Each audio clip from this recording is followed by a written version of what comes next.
بر صغیر میں اس تحریک احیاء دین کے مؤسس اولین اور داعی اول کی حیثیت مولانا ابوالکلام آزاد مرحوم کو حاصل ہے، جنہوں نے اس صدی کے بالکل اوائل میں الہلال اور البلاغ کے ذریعے حکومت الہیہ کے قیام اور اس کے لیے ایک حزب اللہ کی تاسیس کی پرزور دعوت پیش کی۔ مولانا کے مخصوص طرز نگارش اور انداز خطابت نے خصوصاً تحریک خلافت کے دوران میں ان کی شہرت کو بر صغیر بلکہ بر عظیم کے طول و عرض میں پھیلایا، اور ان کی دعوت نے لاکھوں مسلمانوں کے دلوں کو مسخر کر لیا۔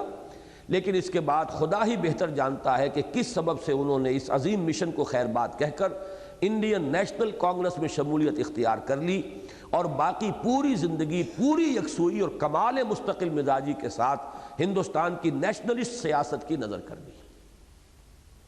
میں یہ کہا کرتا ہوں کہ ان کا معاملہ وہی ہے جو نعیم صدیقی صاحب کا وہ ایک شعر تو میں نے کوٹ کیا ہے نا، نام لیے بغیر، ہے ایک ہی جذبہ کہیں واضح کہیں مبہم، ہے ایک ہی نغمہ کہیں اونچا کہیں مدھم۔ یہ ان تمام تحریکوں کے بارے میں ایک نظم انہوں نے لکھی تھی۔ یہ وہ دور ہے جب کہ میں طالب علم تھا، وہ دور جو ہے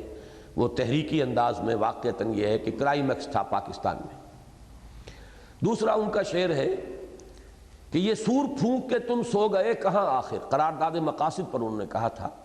کہ یہ سور پھونک کے تم سو گئے کہاں آخر، اس لیے کہ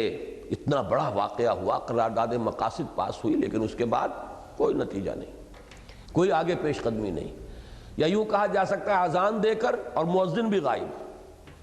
یہ کیفیت ہوئی ہے کہ مولانا ابوالکلام آزاد نے بڑی زوردار اذان دی ہے الہلال اور البلاغ کے ذریعے، اور حزب اللہ قائم کی ہے سن 13 میں، سن 12 میں الہلال شروع کیا، اس نے چونکا دیا، یہاں تک کہ حضرت شیخ الہند رحمۃ اللہ علیہ نے یہ فرمایا کہ اس نوجوان نے ہمیں ہمارا بھولا ہوا سبق یاد دلا دیا، قرآن کی طرف متوجہ کر دیا ہمیں، ورنہ علماء کی توجہ قرآن کی طرف نہیں تھی۔ وہ تو اپنے فقہی مسائل میں اور اپنے حدیث کے درس میں، اصل اہمیت تو جو ہے دارالعلوموں میں وہ دورہ حدیث کو حاصل ہے، وہ ہے آخری شے۔ قرآن مجید تو ابتدائی مراحل میں کچھ پڑھا دیا جاتا ہے، جلالین پوری، باقی یہ کہ کچھ بیضاوی کا تھوڑا سا حصہ، پورا پارا بھی نہیں، باقی یہ ہے کہ سارا زور فقہ پر ہے اور یا پھر حدیث پر ہے۔ تو انہوں نے کہا اس نوجوان نے ہمیں ہمارا بھولا ہوا سبق یاد دلایا، اس لیے کہ آج صبح جس مضمون کا ہم نے مطالعہ کیا تھا کہ دو ہی حقیقتیں ہیں بنیادی وہ اس اسلام کی جو قرن اول میں تھا، قرآن اور جہاد، اور یہ دونوں نعرے لگائے ہیں ابوالکلام نے انتہائی زور کے ساتھ، دونوں کی طرف متوجہ کیا، پکارا ہے بڑے بلند آہنگ کے ساتھ، لوٹو قرآن کی طرف اور کھڑے ہو جاؤ جہاد کے لیے۔ تو یہ در حقیقت جو اصل مؤذن ہے اس تحریک کا اس صدی میں، کم سے کم بر عظیم پاک و ہند میں، وہ مولانا ابوالکلام آزاد ہیں۔